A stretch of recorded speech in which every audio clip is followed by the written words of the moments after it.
पुंछ जिले की मंडी तहसील के ग्रां डन्ना के रहने वाले मोहम्मद सदीक की 24 बरें की गर्भवती घरेवाली सकीना की कल शामी दर्दां हुई।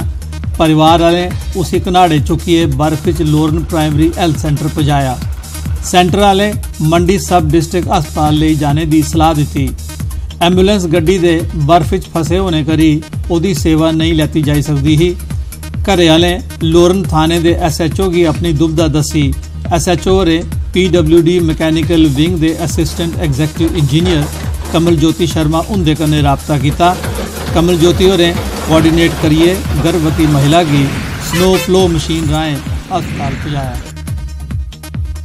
पुंछ जिले की उच्चियां थारें डन्ना, लोरन, बेलावाल, गगड़ियां, सब्जियां वगैरह भारी बर्फबारी होने करी लोगों का जीना दूभर हो गया है। बिजली, पीने वाले पानी की समस्या के कन्ने कन्ने सड़कें ऊपर ट्रैफिक बहाल नहीं होने मूजब लोगों की बर्फ वाली सड़कें ऊपर पैदल गए जरूरी चीज़ां बस्तां ढोने पवारदियां। लोगों न्यूज़ 18 का शुक्रिया अदा किया जे सख्त हालात वो सबने शा पहले लोगों की सुरत लैने की पुजे। आने वाले लोक सभा चुनाएं के मद्देनज़र BJP का प्रचार प्रसार करने ताईं कठुआ एक रथ यात्रा कड्ढी गई। रथ यात्रा कठुआ थमां बुद्धी पुजी। इस मौके BJP के कंडी मंडल के प्रधान विकी शर्मा होरें गलाया जे प्रधानमंत्री उनकी लोक कल्याण स्कीमें की लोकें तोड़ी पहुंचाने दे लोकें दे सुझाव लैने की प्रक्रिया चला रही है। रजौरी जिले च नौशहरा डे मनाया गया।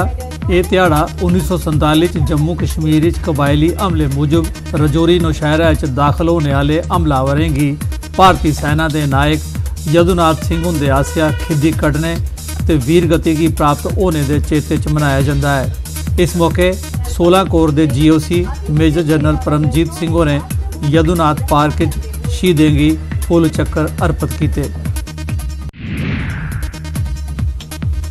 RSपुरा थमां नशावर चीज़ें का गैर कानूनी धंधा करने वाले पासिया गोंदला सरपंच श्रीमती राजकौर उनके घर उपर हमला किए जाने की वारदात हुई है। इस हमले च साबका सरपंच सरताज सिंह उर्फ लड्डा सने घरै दे 3 जने घायल होई गए। लड्डा उनके मुताबिक इलाके च गैर कानूनी ढंगे कन्नै नशे का कारोबार करने वाले थमां लोग त्राए दे। सर मैनू उधमपुर जिले के चापर ग्रां के किसान जनकार सिंह होरें ऑर्गेनिक खेती करिए एक ते अपनी आमदन दूनी करी लई है ते दूआ होर किसानें की भी ऑर्गेनिक खेती बक्खी आकर्षित करा देन। ऑर्गेनिक खाद थमां पहले वो कैमिकल फर्टिलाइजर इस्तेमाल करते हैं। उहदे कन्नै खेतर की मिट्टी की पैदावारी क्षमता घटी जाती ही। जनकार सिंह सिर्फ नींबू की फसल पैदा करते हैं। पूरा परिवार उनकी सहायता करता है ते पहले शा दूनी आमदन कमांदा है। ਅਸੀਂ ਉਹਨੇ ਸੈਂਟਰ ਸਕੀਮਾਂ ਦੇ ਕਾਫੀ ਜ਼ਿਆਦਾ ਅਸੀਂ ਬੈਨੀਫਿਟ ਲੈਣ। ਇਹਦੇ ਵਿੱਚ ਮੈਂ ਇੱਕ ਬੈਲ ਵੀ ਬਣਾਇਆ, ਇੱਕ ਤਲਾਬ ਵੀ ਬਣਾਇਆ, ਉਹਨੇ ਪੈਕ ਹਾਊਸ ਬਣਾਇਆ ਕਰਨਾ, ਇੱਕ ਪਾਵਰ ਟਿਲਰ ਵੀ ਲਿਆ ਹੈ। तो मिगी उपर तो काफ़ी ज़्यादा डिपार्टमेंट जो सपोर्ट करता है। ये मिगी सारा ज़्यादा खुशी है कि अस सारे खुशहाल हाँ। कोई असें बीमारी नहीं लगता, कोई रोग नहीं लगता कि अस बूटे गोड्डी च लगे रौंने, बूटे अपने काम करते रौंने। अस हैल अपना गै बनाने, कैचुआ खाद बनाइए उगै पाने। अस ये बड़े मस्त और बड़े खुश हाँ। मैन्योर एक ऑर्गेनिक मैन्योर बर्मी कंपोस्ट के फार्म च वो तैयार करते। मैं सनाना तुसें अगर 1 क्वांटल गोहा कुसै को तो 50 किलो बर्मी जी खाद है वो तैयार हो जाती। वो जमीन की बहुत ही उपजाऊ बनाती। ये